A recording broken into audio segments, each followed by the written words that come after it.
Joint family system میں بیٹیوں کے ساتھ بعض دفعہ ریپ ہوتے ہیں، بچے ہراس ہوتے ہیں. آپ تربیت کرنا چاہ رہے ہیں لیکن گھر کا خاندان کا کوئی دوسرا شخص اسی وقت میں آپ کے بچے کو کوئی اور غلط بات سکھا رہا ہوگا، آپ کو پتہ ہی نہیں ہوگا انڈائریکٹلی. فار ایگزامپل میں ایک چھوٹی سی مثال دے رہی ہوں.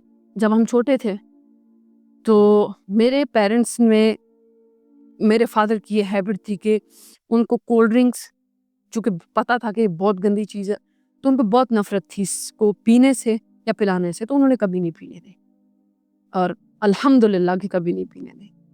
تو ایک دفعہ میری فیملی کا ایک بندہ، یعنی میرے گھر کا ہی خاندان کا، وہ ہمارے گھر آتے ہوئے کوک لے آئے.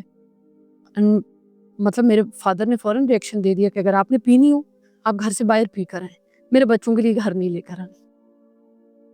تو آپ جوائنٹ فیملی میں رہتے ہوئے کس کس کو کیا کیا منع کریں گے؟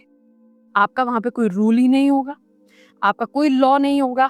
آپ کے بچے کئی سارے دماغوں کے ساتھ بڑے ہوں گے، ان کا کوئی ڈسپلن نہیں ہوگا، وہ فیوچر میں اپنے آپ کو بیلنس نہیں کر سکتے، ان کو پتہ ہی نہیں ہوگا کہ کون سا ایٹیٹیوڈ ٹھیک تھا کون سا غلط تھا.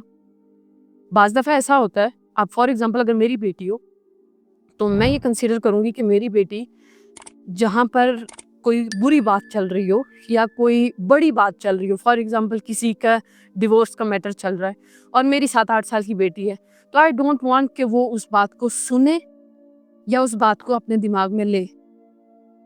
اور جوائنٹ فیملی سسٹم میں جہاں تائیاں، چاچیاں، پھوپھیاں، ماسیاں ساری ہوتی ہیں، وہاں آپ کیسے اپنے بچے کو روکیں گے؟ اگر آپ نے ایک جگہ منع بھی کر دیا، آپ جب کہیں مصروف ہوں گے وہ کسی دوسری جگہ بیٹھ کے وہی بات سن رہا ہوگا. تو وہ چیز آپ کے بچے کو ٹائم سے پہلے ہی عجیب ذہنیت میں لے کے چلی جائے گی اور اس سے آپ کے بچے کا دماغ ڈیمیج ہوگا. آپ کا بچہ آپ کو نارمل نہیں ملے گا.